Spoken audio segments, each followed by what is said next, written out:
Come on over here. Come on over here. No, you flipped me off. Come on, coward. No. Come on. You're not an intellectual. You're a fake and a fraud. What's up guys, it's your boy Sean, back with another video, and you read the title. Before we begin, huge shout out to our YouTube community for paying the blood price and participating to create better content. Without your input and support, this channel wouldn't be here today, so thank you very much. Let's get back to the video. So the way I go about getting everything for this build is completely interchangeable. You don't have to do it in the order in which I present the information. This is just how I did it, but feel free to do it the best way that suits your playstyle and needs. As usual, we start off in Ciezo. I farmed up some silver from looting ornate chests around the region, crafted up some starter gear. You're going to want to farm up a bunch of silver to get everything we need in this region, and you can do that however you want. When you feel ready, the first step is going to be making our way up to the Conflux Mountain to get our mana enabled. This build doesn't tell you how many points of mana to sink in, but by the end of this build you should have about 45% natural mana reduction and 80% mana reduction if you drink Gaberry wine and sleep in the mage tent. But for the sake of testing it out for you guys, I'm going to go with 5 points of mana, which will give me 100 mana points. Now maybe it was too much and perhaps I should have went with 4, but since this is a range build, I'm going to avoid getting close and personal with any mobs and rely on kiting and cheese tactics to win encounters without taking too much damage. And by the way, while you're here, grab the cool boon. Since we have all of this mana and nothing to really spend it on, we need to change that ASAP. From the mountain, we head up to the Cabal Hermit, and the main thing we want to get here is Shamanic Resonance. This increases our hex damage overall, and if you want to grab Weather Tolerance, you can. Now at this point, things are going to get pretty expensive because we will be heading to our matter next to get our last 2 breakthrough points. We will also be spending silver on potions and food and a fancy new tent.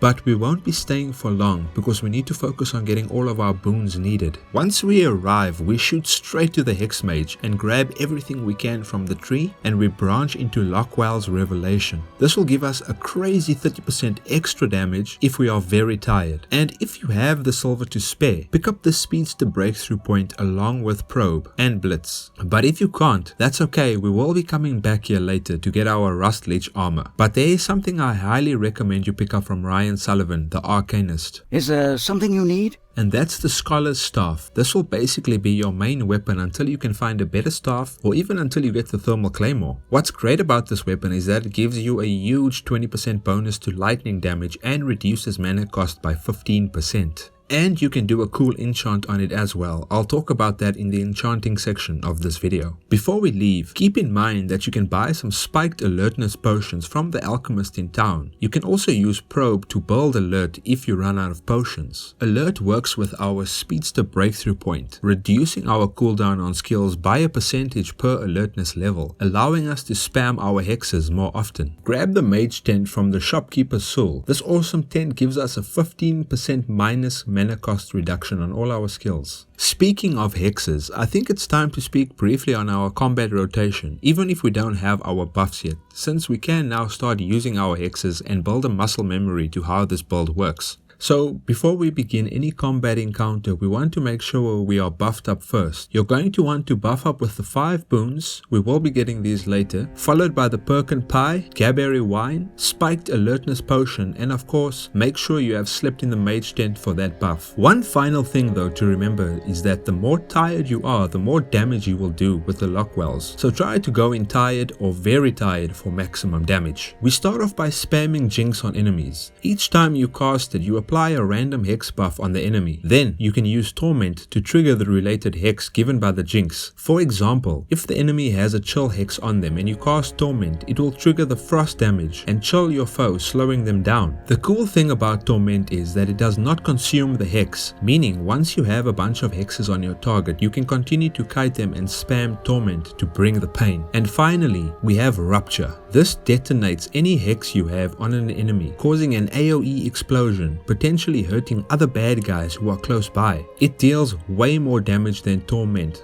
but the downside is that it does consume the hexes on your opponent. So you want to save this spell for a finisher, or if you just want to do crazy damage fast and don't care about having to reapply your hexes. And if you are out of alertness potions, you can use probe to gain more alert levels. And that's about it for now. As we move forward, we can start practicing our hexing skills while we work on increasing our damage. Now, if it's feeling a little clunky or heavy on mana, don't worry, it only gets better from here once we get the rest of our gear. Hang in there, Hexer, you got this. Anyway, so we don't have our armor yet, but I want to grab the rest of the boons first, so we need to go to Levant for the warm boon. While you're there, check and see if the engineer Austin has any power coils for sale. We're going to be needing 3 of these to start our quest back in Harmattan to get our armor. Then I went to Berg to get the mist boon, and then I went to Monsoon and I grabbed the blessed boon. Lastly, we're going to be needing the possessed boon from any friendly immaculate you find around the world, but I just got it from the immaculate in Monsoon. I wanted to finish my boon hunt in this area because now while we are here, we can do the strange apparitions quest line in order to get our light mender's backpack, which boosts our lightning damage.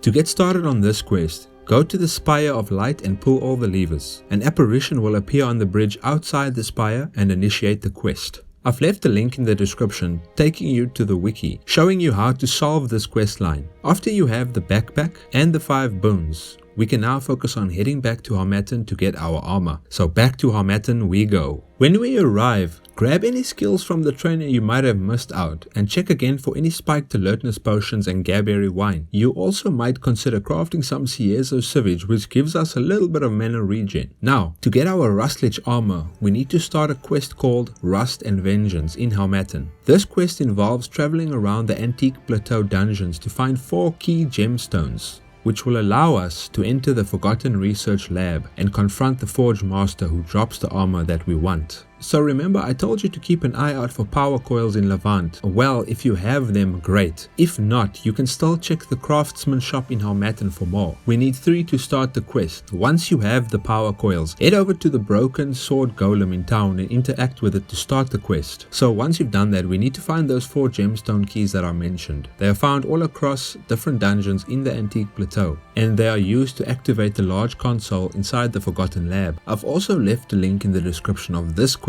so you can find exactly where the keys are. At the end of this quest, we will fight the Forge Master. A quick tip is, he will only take damage after his minions are defeated, but he does resurrect them, so you need to act fast in that window to hurt him as much as possible. Great, so you killed the Forge Master and you got his sweet armor. So this set gives us a huge damage bonus of plus 25% in fire, decay, frost and lightning, and a total of minus 45% mana cost for all our spells, which is huge. Now, I haven't spoken about which faction to join yet, because you can actually join any faction you want to. This is why I love this build, because you can play it multiple times across different playthroughs, joining different factions. But if you want to try a specific faction, you could start with the Heroic Kingdom, because you get a passive boon called Alchemical Experiment, which gives you an extra 15% in all damage.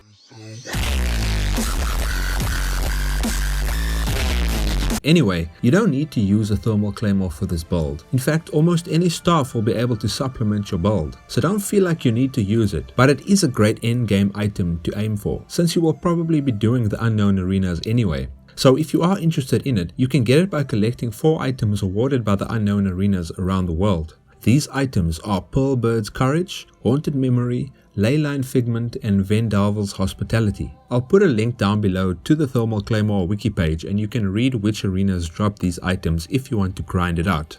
Another insane endgame goal you can set for yourself is to get the passive skill called Brains from Justin Garnett, the specialist trainer in New Sirocco. This gives you a whopping extra 15% damage to all your elements. Now we get to the enchantments. Unfortunately, we don't have much in the way of enchantments. That's why I would argue they are completely optional, except for the Scholar's Staff enchant called Isolated Rumination, which gives us another minus 10% cooldown reduction, and the Flux enchant for our boots, giving us a 5% more movement speed and a 5% extra lightning damage. For your chest and headpiece, you could do a Shelter enchantment which gives us extra barrier, making you a bit more tanky in case you do take some damage in fights, but they are truly optional, and like the Thermal Claymore, they just give you something to aim for in the endgame.